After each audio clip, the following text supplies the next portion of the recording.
പതാകയിൽ വീശിയ കുളിർക്കാറ്റേ, തീനാവുകളാൽ പറന്നിറങ്ങിയ ധീരോദാത്തതയേ, വരണേ തിരുസഭയിൽ ഇനിയും തീവിതറാ പുതിയൊരു അഭിഷേകം തരണേ പ്രേഷിതരിൽ.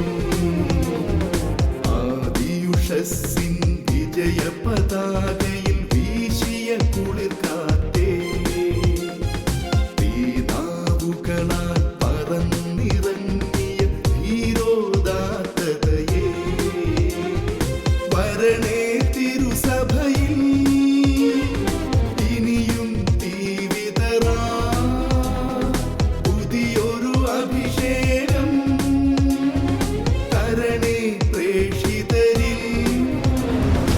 ഏകരക്ഷകനാമേശുവിനെ സധീരം പ്രഘോഷിപ്പാൻ പാവന റൂഹാ നീയരുളണമേ വീണ്ടും പെന്തക്കുസ്താ.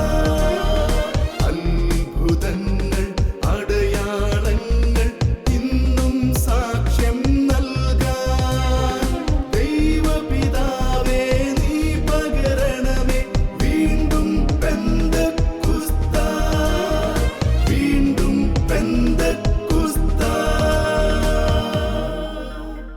വീണ്ടും പെന്തക്കുസ്ത. Praise the Lord.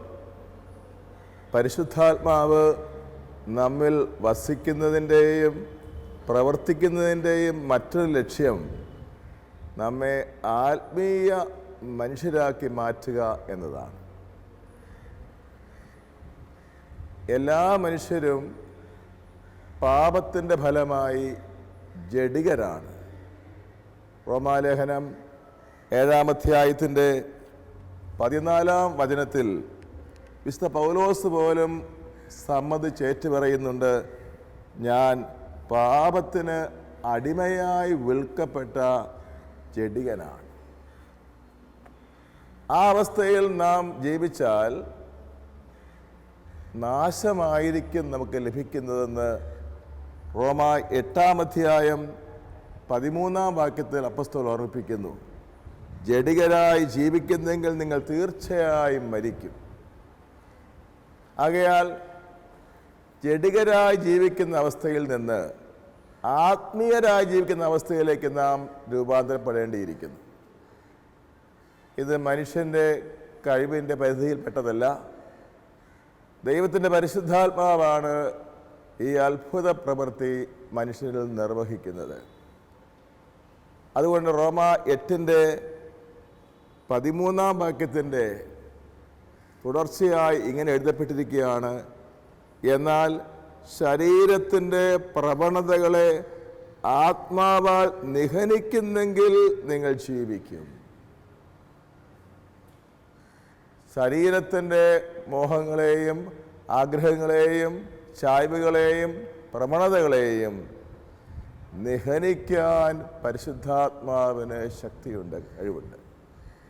അങ്ങനെ ജഡികരായ നമ്മെ, ഈ ലോകത്തോടുള്ള മൈത്രിയിൽ ജീവിക്കുന്ന നമ്മെ ദൈവോന്മുഖരാക്കുവാൻ പരിശുദ്ധാത്മാവ് നമ്മിൽ ശക്തിയായി പ്രവർത്തിക്കും. ഇത് സാധ്യമാകണമെങ്കിൽ നാം നമ്മെ തന്നെ പരിശുദ്ധാത്മാവിന് പൂർണ്ണമായി വിട്ടുകൊടുക്കണം. പരിശുദ്ധാത്മാവിന് നമ്മൾ പ്രവർത്തിക്കാൻ പരിപൂർണ സ്വാതന്ത്ര്യം നമ്മൾ നൽകണം. അപ്പോൾ ദൈവത്തിൻ്റെ ആത്മാവ് നമ്മളിൽ വന്ന് വസിച്ച് ജഡിക പ്രവണതകളിൽ നിന്ന് മോചിപ്പിച്ച് ആത്മീയ മനുഷ്യരാക്കി മാറ്റും. എല്ലാ വിശുദ്ധരുടെയും തന്നെ ജീവചരിത്രം അതാണ് പഠിപ്പിക്കുന്നത്. പല വിശുദ്ധരും ആരംഭിച്ചത് നല്ലവരായിട്ടല്ല.